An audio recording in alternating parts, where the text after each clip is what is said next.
నమస్తే, నా పేరు Shivaji. Welcome to our channel. Supreme court గత వారము ఒక సంచలనమైనటువంటి ఒక తీర్పునైతే ఇచ్చింది. అదేంటంటే వీధి కుక్కలకు సంబంధించి ముఖ్యంగా ఢిల్లీ ఎన్సీఆర్ ప్రాంతాలలోని ఈ రెండు ప్రాంతాలలోని ఈ వీధి కుక్కలు ఏవైతే ఉన్నాయో ఆ వీధి కుక్కలను పట్టుకొని వాటిని స్టెరిలైజ్ చేసి వ్యాక్సినేషన్ చేసి వాటిని ప్రత్యేక శిబిరాలకు తరలించాలని చెప్పి ఆదేశాలు జారీ చేసింది.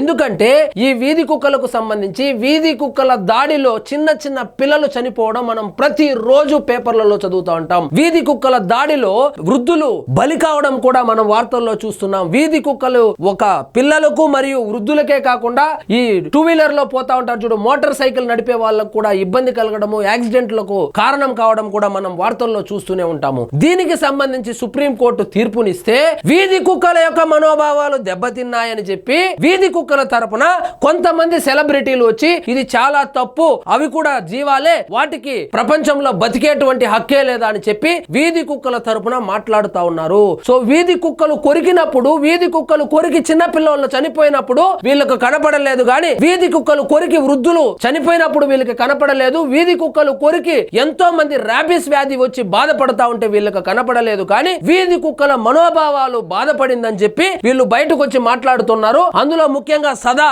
మన జయం సినిమాలో హీరోయిన్ గా చేసినటువంటి ఈ సదా ఎవరైతే ఉన్నారో ఆమెదో మాట్లాడుతా ఉన్నారు. ఒకసారి విందాం రండి. एक केस, एक रेबीज का केस जो प्रूव हो चुका है कि रेबीज की वजह से थी भी नहीं वो डेथ जो लड़की की हुई है, उसको लेके 3 lakhs dogs are going to be relocated or rather killed. ఈమె ఏకంగా వీధి కుక్కల గురించి ఏడుస్తా వీడియో తీసి కూడా పెట్టారు, హిందీలో మాట్లాడుతూ ఉన్నారు. సో ఈ వీధి కుక్కల గురించి ఏడుస్తా చాలా తెగ బాధపడిపోతా ఉంది. By the end of it, because it's not possible in the capacity of the government, all the local bodies to make sure వాళ్ళు that can సుప్రీం కోర్టు ఏం చెప్పిందంటే కుక్కలను తీసుకొని పోయి చంపేమని చెప్పలేదు, కుక్కల్ని పట్టుకెళ్లి స్టెరిలైజ్ చేసి వ్యాక్సినేషన్ చేసి షెల్టర్ కు పంపించమన్నారు. అది కూడా అర్థం కాకుండా గవర్నమెంట్ ఏదో కుక్కల్ని చంపేమనిందని చెప్పి వీధి కుక్కల్ని కాల్చి చంపేమని చెప్పిందని చెప్పి వీళ్ళు తెగ హడావిడి చేస్తున్నారు. many dogs in just 8 weeks of time. It is only going to be a mass killing of the dogs. It is the incompetence of the government and the local municipal bodies who have not been able to vaccinate these many dogs. They have not been able to sterilize these dogs. अगर ये ABC ఈ ఒకటే కాదు, పొరపాటున కుక్కకు tea తాగుతా ఉండేటప్పుడు ఒక బిస్కెట్ కూడా వేయని వాళ్ళు కూడా వచ్చి కుక్కలు మనోభావాలు దెబ్బతినిందని చెప్పి వీధి కుక్కల గురించి వీధి పోరాటానికి ఎక్కారు.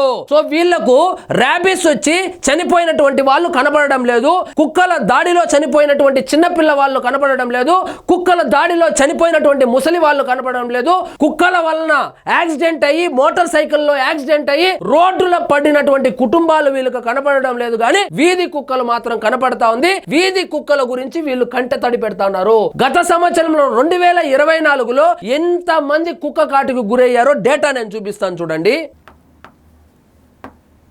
ఇది చూడండి, యావరేజ్ గా మొత్తం భారతదేశంలో ఎంత మంది కుక్క కాటుకి బలవుతున్నారో చూడండి. గుజరాత్ లో తీసుకుంటే 1073, అత్యధికంగా మహారాష్ట్రలో 1326, అదే విధంగా తెలంగాణలో తీసుకుంటే 333. ఈ విధంగా దేశవ్యాప్తంగా ఇంత మంది కుక్క కాటుకు గురి అవుతా ఉంటే ఇందులో చాలా మందికి ఆ కుక్కలకు వ్యాక్సినేషన్ చేసి ఉండరు. కాబట్టి మెజారిటీ ఎవరెవరైతే కుక్క కాటు తరువాత వ్యాక్సినేషన్ వేసుకోవడం లేదో వాళ్ళకంతా ర్యాబిస్ వ్యాధి వచ్చేస్తా ఉంది. ఆ ర్యాబిస్ వ్యాధి వచ్చినప్పుడు ఈ సెలబ్రిటీలకు కనబడదు. చిన్న పిల్లలను మన హైదరాబాద్ లోనే ఎంత మందిని చంపేసిందో మనం న్యూస్ పేపర్లలో చదువుతా ఉన్నాం, న్యూస్ లో వింటా ఉన్నాము. అలాంటివి ఏవి వీళ్ళ కంటికి కనపడదు. ఇప్పుడు సడన్ గా మీకు నరేంద్ర మోడీ గారి మీద వ్యతిరేకతను, లేకపోతే మీకు ఆర్ఎస్ఎస్ మీద వ్యతిరేకతను, లేక మీకు బీజేపీ అంటే నచ్చకపోవడమో, మీకు ఆర్ఎస్ఎస్ మీద నచ్చకపోవడంతో సడన్ గా వీధి కుక్కల మీద ప్రేమ వచ్చేసి ఈ సాకులో కేంద్ర ప్రభుత్వాన్ని, సుప్రీం కోర్టును కూడా వీళ్ళు విమర్శించేటువంటి పరిస్థితికి వచ్చారు. ఈ సదా గారు ఎవరైతే ఉన్నారో, హీరోయిన్ సదా గారు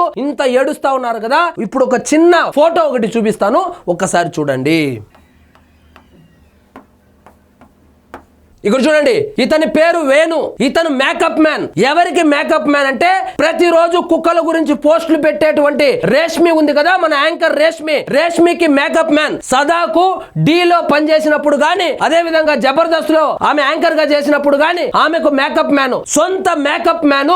ఎన్నో సినిమాలకు, ఎన్నో షోలకు, ఎన్నో సంవత్సరాలుగా మేకప్ వేసినటువంటి మేకప్ మ్యాన్ ఒక నెల క్రితం చనిపోతే ఆయన గురించి కనీసం ఒక పోస్ట్ పెట్టలేదు, కనీసం కొంత ఆర్థిక సహాయం చేయలేదు, కనీసం పట్టించుకోలేదు. కానీ ఈమెకు కుక్కల గురించి ప్రేమ వచ్చేసి కంట్లో నుంచి అట్లే నదిలాగా కారిపోతా ఉంది నీళ్లు. సో కుక్కలకు ఉన్నటువంటి వాల్యూ కూడా మనుషులకు ఇవ్వడం లేదు. ఈ ఒక్క సదానో లేకపోతే రేష్మి గురించో నేను మాట్లాడడం లేదు. ఎవరైతే వీధి కుక్కలకు సపోర్ట్ గా మాట్లాడుతున్నారో వాళ్ళంతా ఒక్కసారి గుండె మీద చేయి వేసుకుని ఆలోచించండి. మీరు నిజంగా కుక్కల దాడిలో చిన్న పిల్లలు చనిపోయినప్పుడు ఇదే విధంగా స్పందించారా? కుక్కల దాడిలో వృద్ధులు చనిపోయినప్పుడు ఇదే విధంగా స్పందించారా? మీకు నిజంగా బీజేపీ మీదనో లేకపోతే సెంట్రల్ గవర్నమెంట్ మీదనో మీకు కోపం ఉంటే దాన్ని ఎలక్షన్లలో చూపించండి. అంతేగాని ఏదైనా ఒక మంచి పని చేసేటప్పుడు దయచేసి ఈ విధంగా నోటికొచ్చినట్లు వాక్ స్వాతంత్రం ఉంది కదా అని సోషల్ మీడియాలో ఈ విధంగా బైట్స్ తీసి కన్నీళ్లు పెడుతూ కన్నీటి పర్వతం అయితే దయచేసి పెట్టద్దండి. వాళ్ళేమి వీధి కుక్కలను చంపేమనలేదు. మీకు భాష అర్థం కాకపోతే తప్పు మాదో లేకపోతే సుప్రీం కోర్టుదో కాదు. వీధి కుక్కలను పట్టుకొని స్టెరిలైజ్ చేసి వ్యాక్సినేషన్ చేసి షెల్టర్ కు తరలించమన్నారు, అంతే వాళ్ళు చెప్పింది. కాబట్టి వీధి కుక్కలను ఎవ్వరు చంపడం లేదు, వీధి కుక్కలను ఎవ్వరు హింసించడం లేదు. దయచేసి వీధి కుక్కల ప్రేమికులు ఎవరైతే ఉన్నారో మీరు కొంచెం ఓపిక పట్టండి. లేదా మీకు ఆర్థిక స్తోమత ఉందా, ఒక 10 ఎకరాలు తీసుకోండి. ప్రతి సిటీలోనూ ఒక 10 ఎకరాలు 20 ఎకరాలు బానే సంపాదిస్తా ఉన్నారు కదా, తీసుకొని షెల్టర్లు మీరే ఏర్పాటు చేసి మీరే వాటి పోషణ బాధ్యత తీసుకోండి. ఎందుకంటే మీరు జంతు ప్రేమికులు కాబట్టి, అందులోనూ మీకు వీధి కుక్కలంటే చాలా ఇష్టం కాబట్టి. అంతేగాని మీరెక్కడో ఢిల్లీలోనో హైదరాబాద్ లోనో 20 అంతస్తుల భవనంలో ఉంటారు, మీకేం తెలుసు కుక్కల బెడద గురించి? ఒక్కసారి రాత్రి 9 గంటలకు హైదరాబాద్ బస్తీలోకి వస్తే తెలుస్తుంది కుక్కల బెడద ఎలా ఉంటుందో. ఊరినే సోషల్ మీడియాలో జీమెయిల్ అకౌంట్ ఉంది కదా, ఒక ఐఫోన్ ఉంది కదా అని చెప్పి వీడియో తీసి పెట్టడం కాదు. గ్రౌండ్ లెవెల్లో ఈ వీధి కుక్కలతో చాలా బెడద ఉంది. ఎంతో మంది చనిపోయారు, ఎంతో మందికి ర్యాబిస్ వ్యాధి వచ్చింది. కాబట్టి వీధి కుక్కలను కంట్రోల్ చేయాలన్నటువంటి విషయం మీద సుప్రీం కోర్టు తీర్పు తీసుకుంటే వీళ్ళు మొసలి కన్నీరు కారుస్తా ఉన్నారు. సో దయచేసి వాళ్ళు ఇచ్చినటువంటి తీర్పు ఏదైతే ఉందో అర్థం చేసుకోండి. లేదంటే వీధి కుక్కలను కాపాడాలనేటువంటి ఉద్దేశం ఉంటే సొంత నిధులు పెట్టి ఎక్కడైనా ఫామ్ హౌస్ తీసుకొని వాటిని మీరే తీసుకెళ్లి మీరే పెంచుకోండి. అంతేకాని మీ యొక్క ఒపీనియన్ ని జనాల మీద రుద్దే ప్రయత్నం చేయకండి. సో ఇదండి ఈ రోజు మన టాపిక్. మీకు ఈ వీడియో నచ్చినట్లయితే లైక్ చేయండి, షేర్ చేయండి, ఛానల్ మాత్రం సబ్స్క్రైబ్ చేసుకోవడం మర్చిపోవద్దు.